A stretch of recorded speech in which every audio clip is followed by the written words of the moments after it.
Hey besties, welcome back again to my channel. Today I'll be showing you how I made this beautiful frozen cake. Of course, the cubed fondant letters and the frozen trees. If you like to see how I made it, then keep on watching. All you need for the frozen tree is a cone. Ice cream cone is what I used, and I used a fondant, but you just need to add extra CMC, until you get a firm consistency. Wet the surface of your rolled fondant and then wrap it around your ice cream cone. You can trim off the excess as I'm doing, and you just cut it until everything fits and wrap the tip. You see how I'll wrap the tip right now. I'm just going to go around it to just form that pointy top, and then use scissors to trim out any excess I have. So now with a very small scissors, please make sure that you're using a very neat scissors. You can even buy it for the purpose of things like this for your decorations. So now you start cutting it in like a triangular shape, or like a triangle shape. You don't want to dig too deep because your fondant is definitely not too thick. And I'll be placing this fondant trees or the frozen trees on the whipped cream cake. You'll see how I'll do that shortly. So I don't want the frozen trees to be too heavy, so you want to go ahead and use a light hand. As long as you don't dig too deep, you'll be fine. Remember that you are using an ice cream cone inside of this, so you don't want that to be revealed. You just want to create this pattern until you have this beautiful frozen tree. You can see how beautiful it looks, and no one will know that you use an ice cream cone inside it. I'll also show you how I was able to place it on the whipped cream cake and made sure that it was sturdy for transportation and delivery. For the snowflakes, I'm using the snowflakes plunger cutter. Anyone you have will do. Please pardon any voice here in the background. My children are here and I've been trying to tell them to keep quiet. Okay, for the cubed name, the fondant cube name, you saw how I rolled the fondant. I added extra CMC so that this would dry out very firm. So it depends on how many inches or how big you want your fondant cube names to be. I already had one, and you can see I'm just using that to cut out the size that I want. So I'll just go ahead and adjust the sides, just to make sure everything is perfectly square.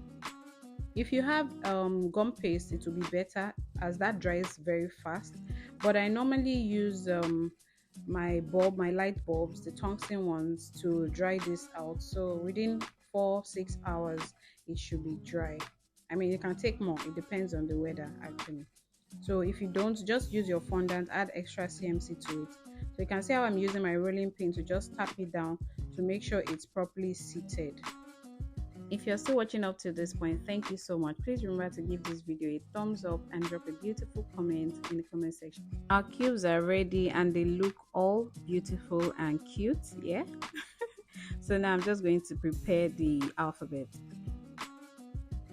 I'll use my alphabet plunger cutter to get the name of the celebrant out.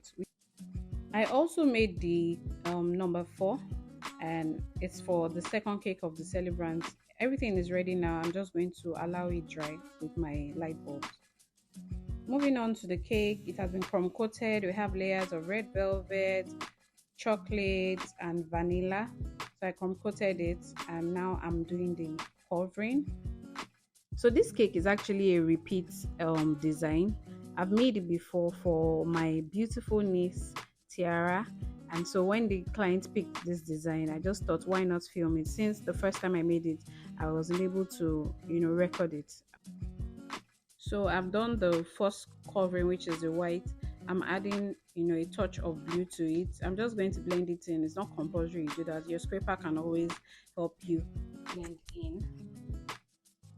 So using your scraper, you just want to go around the sides of the cake. This cake is actually a marbled design, and I'm going to go ahead and add my first shade. This is, I don't know what to call this shade, but it's pinkish, purplish. I don't know, it's in between lilac and pink, and the base shade is pink. So for the top one, I mixed pink and a little bit of blue to get that top shade, and for the base it was just my light pink I added. So now I'm just going to swirl from the middle towards the top of the cake, but I'm not going to get to the top. just a little. The outcome is so beautiful and it's different from the regular, total swirl or all over the body of the cake. This one is just unique and just pretty, and you can see how the marbled effect came out. I didn't blend the colors into it totally. So for the fondant trees, I put my fox ball.